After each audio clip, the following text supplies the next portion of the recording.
Okay students, in this video let us discuss one more problem under accounting for professionals. First go through the problem. Dr. Vasudeva commenced practice as a dental surgeon, investing rupees 25,000 in equipment on 1st January 2018. So this is the initial investment made in the equipment. Okay, ಇದು ನಾವೇನಂತ consider ಮಾಡ್ಬೋದು, capital ಅಂತ consider ಮಾಡ್ಬೋದು. So he brought the capital in the form of investing the amount in the equipment. The receipts and payment account for the year was as follows. So receipts and payments account given.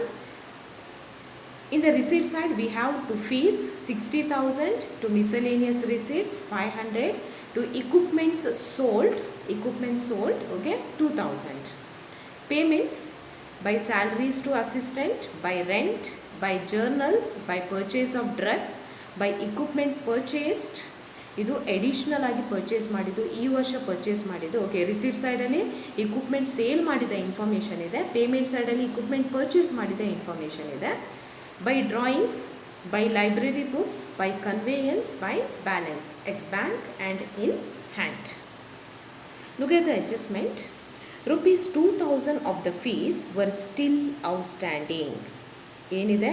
Fees is still outstanding rupees 2,000. So fees ಅನ್ನುವಂಥದ್ದು ಅದು income.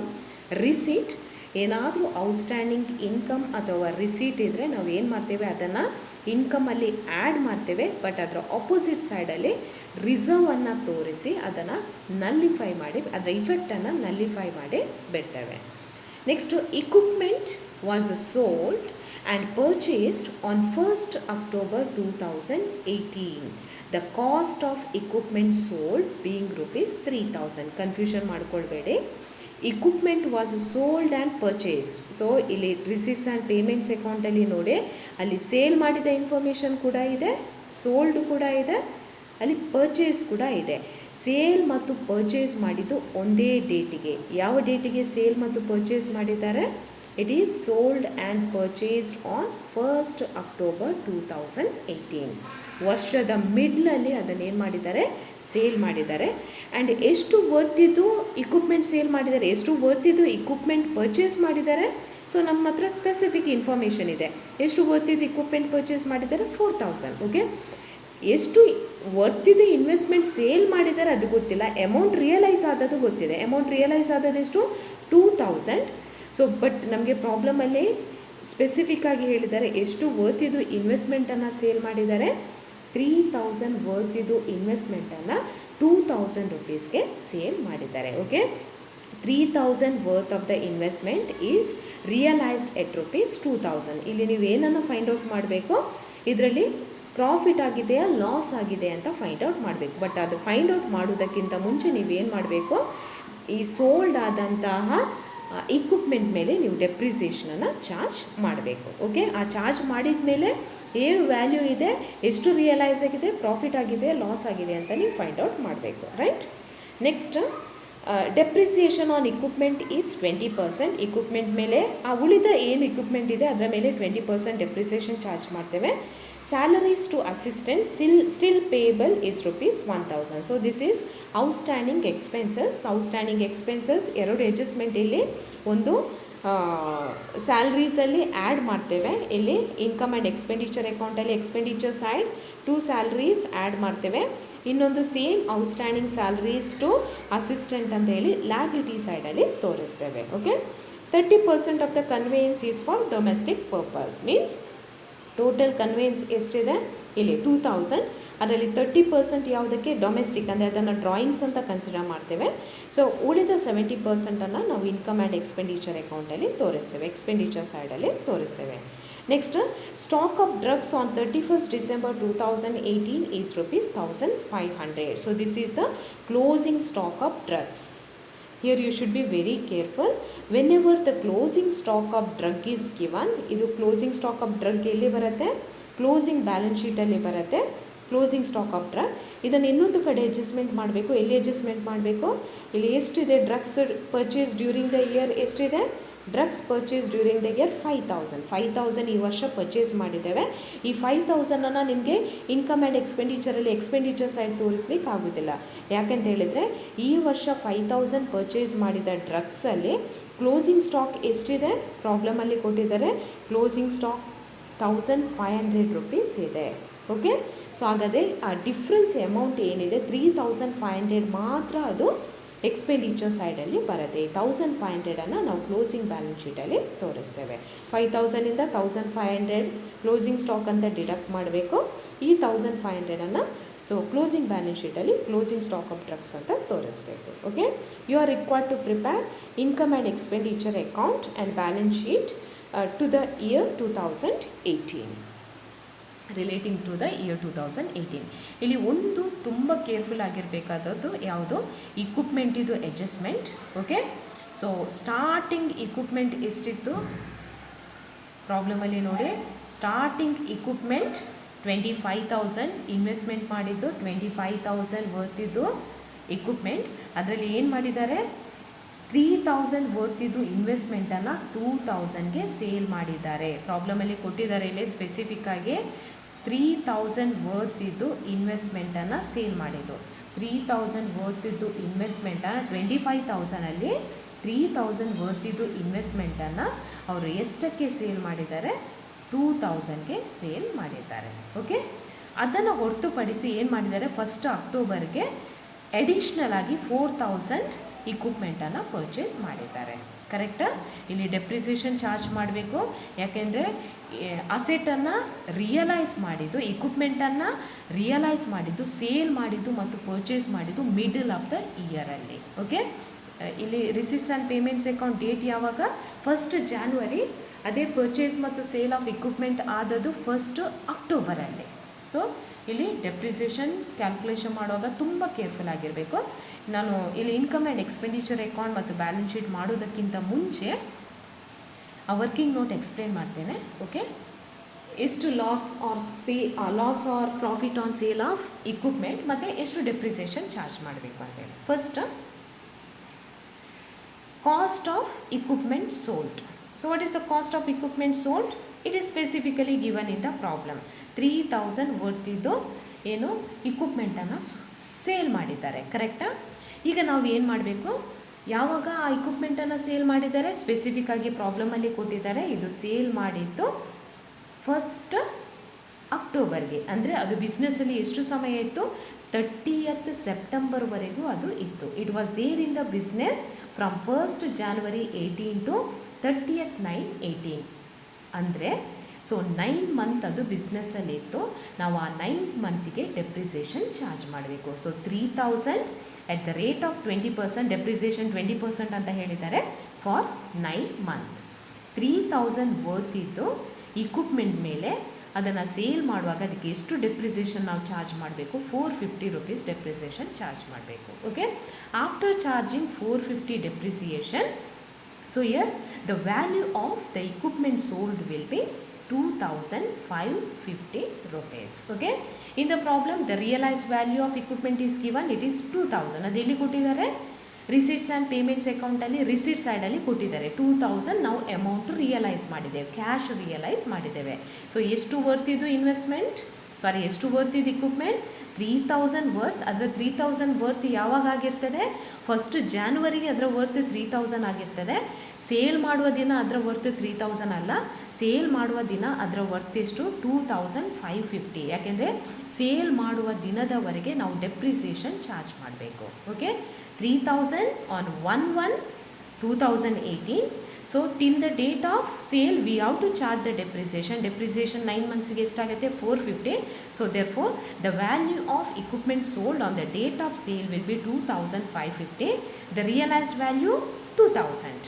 ಅದರ ಅರ್ಥ ಏನು, the equipment is sold at a loss of rupees 550. Equipment ಏನಾಗಿದೆ, 550 rupees ಲಾಸಲ್ಲಿ sale ಆಗಿದೆ. ಈ ಲಾಸನ್ನು ನಾವು ಎಲ್ಲಿ ತೋರಿಸಬೇಕು, ಇದನ್ನು ಎಕ್ಸ್ಪೆಂಡಿಚರ್ ಸೈಡಲ್ಲಿ ತೋರಿಸಬೇಕು. ಓಕೆ, ಯಾವುದಾದ್ರೂ ಅಸೆಟನ್ನು ಸೇಲ್ ಮಾಡಿದ ಇನ್ಫಾರ್ಮೇಷನ್ ಇದ್ದರೆ loss or profit on sale of that particular asset is to be calculated and that loss or profit must be shown in the income and expenditure account. Right.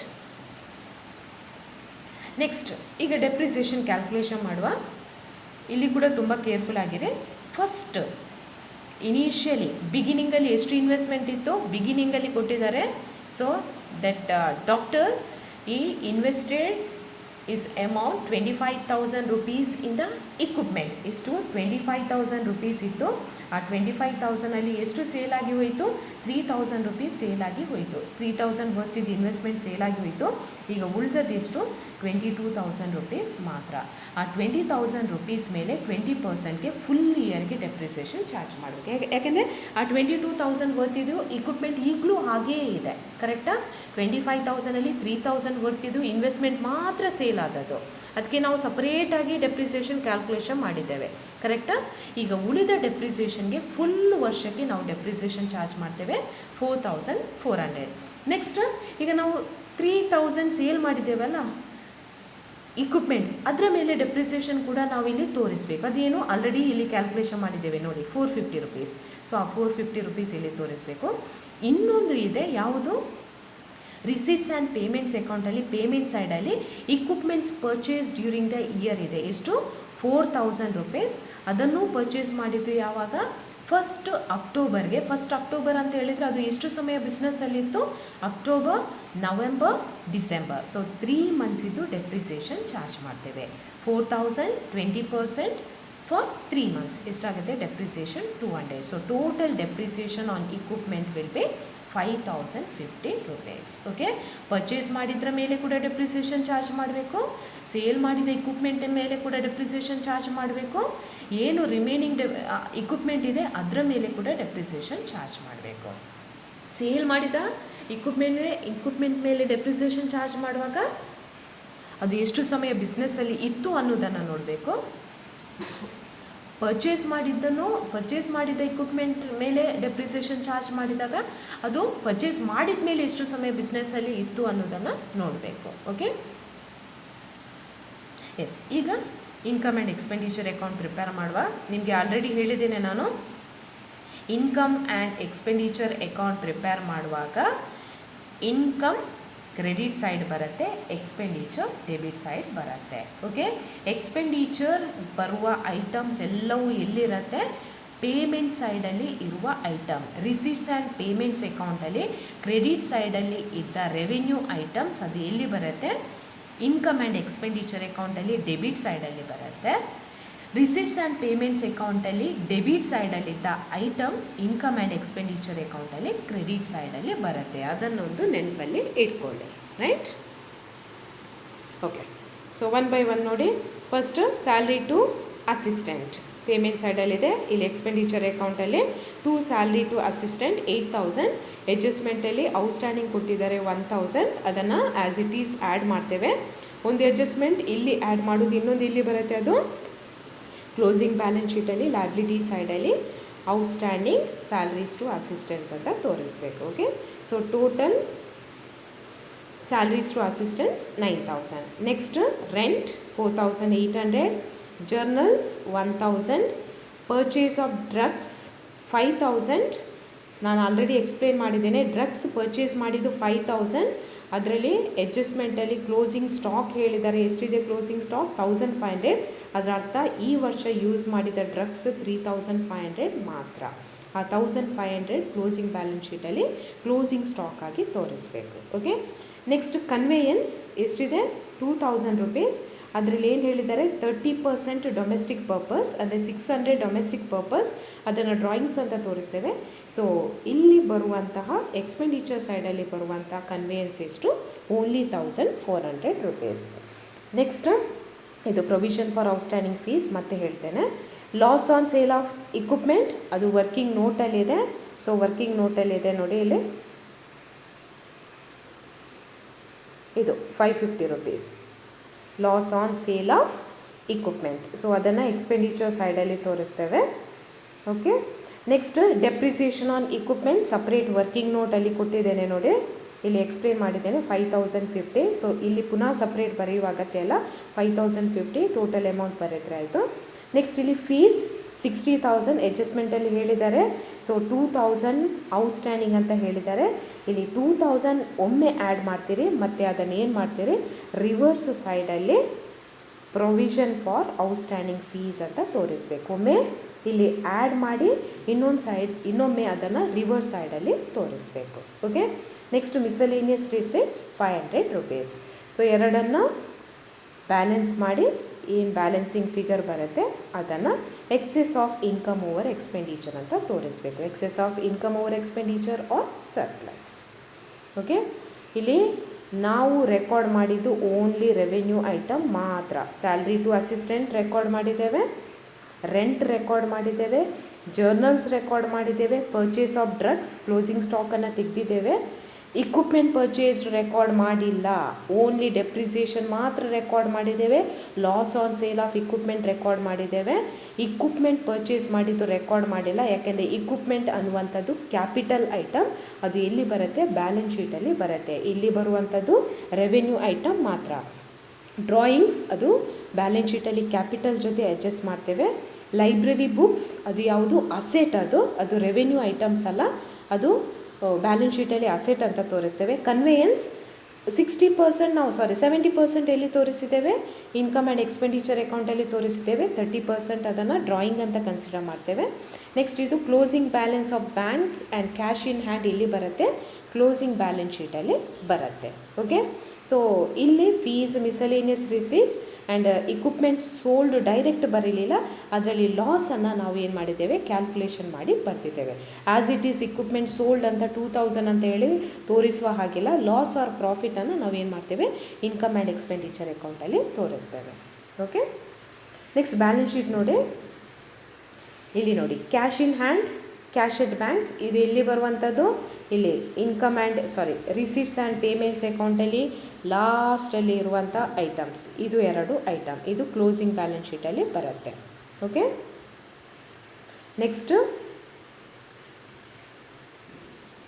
Next stock of drugs 1,500 rupees, ಇದು closing stock of drugs ಅಡ್ಜಸ್ಟ್ಮೆಂಟಲ್ಲಿ ಕೊಟ್ಟದ್ದು. Library books which is given in the payment side 4,000. Next outstanding fees ಇದು ಯಾವುದು, ಅಡ್ಜಸ್ಟ್ಮೆಂಟಲ್ಲಿರುವಂಥದ್ದು outstanding fees 2,000, ಅದು less provision 2,000 ತೋರಿಸಿ. So ಅದರ ಬ್ಯಾಲೆನ್ಸನ್ನು ನಿಲ್ ಅಂತ ತೋರಿಸಬೇಕು. Okay. 2,000 minus 2,000 ನಿಲ್ balance. Next equipments total 25,000 ಇತ್ತು ವರ್ಷದ ಬಿಗಿನಿಂಗಲ್ಲಿ. ಓಕೆ. ಓಪನಿಂಗ್ ಬ್ಯಾಲೆನ್ಸ್ ಈ ವರ್ಷ ಎಷ್ಟು ಆ್ಯಡ್ ಆಗಿದೆ, ಇಕ್ವಿಪ್ಮೆಂಟ್ ಪರ್ಚೇಸ್ 4,000 ಆ್ಯಡ್ ಆಗಿದೆ. ಓಕೆ. 25,000 ಬಿಗಿನಿಂಗಲ್ಲಿತ್ತು, 4,000 ಈ ವರ್ಷ ಆ್ಯಡ್ ಆಗಿದೆ, 29,000 ಆಯಿತು. ಅದರಲ್ಲಿ ಎಷ್ಟು ವರ್ತಿದ್ದು ಇಕ್ವಿಪ್ಮೆಂಟ್ ಸೇಲ್ ಮಾಡಿದ್ದಾರೆ, ಸೊ 2,550 ವರ್ತಿದ್ದು ಇಕ್ವಿಪ್ಮೆಂಟ್ಸ್ ಸೇಲ್ ಮಾಡಿದ್ದಾರೆ. ಅಂದರೆ ಇದರಲ್ಲಿ ನಾವು ಏನು ಮಾಡಿದ್ದೇವೆ, ಡೆಪ್ರಿಸಿಯೇಷನನ್ನು ಡಿಡಕ್ಟ್ ಮಾಡಿ ಉಳಿದ ಬ್ಯಾಲೆನ್ಸನ್ನು ತೋರಿಸಿದ್ದು. ಓಕೆ. ಸೊ 2,550 rupees ಇದು ಇಕ್ವಿಪ್ಮೆಂಟನ್ನು ಸೇಲ್ ಮಾಡಿದ್ದಾರೆ. ಎಷ್ಟು ಡೆಪ್ರಿಸಿಯೇಷನ್ ಚಾರ್ಜ್ ಮಾಡಿದ್ದೇವೆ, 5,050 ಡೆಪ್ರಿಸಿಯೇಷನ್ ಚಾರ್ಜ್ ಮಾಡಿದ್ದೇವೆ. ಈಗ after adjusting the purchase value, the sold value and the depreciation, so here the last amount, the net figure of equipment will be 21,400 rupees. Okay.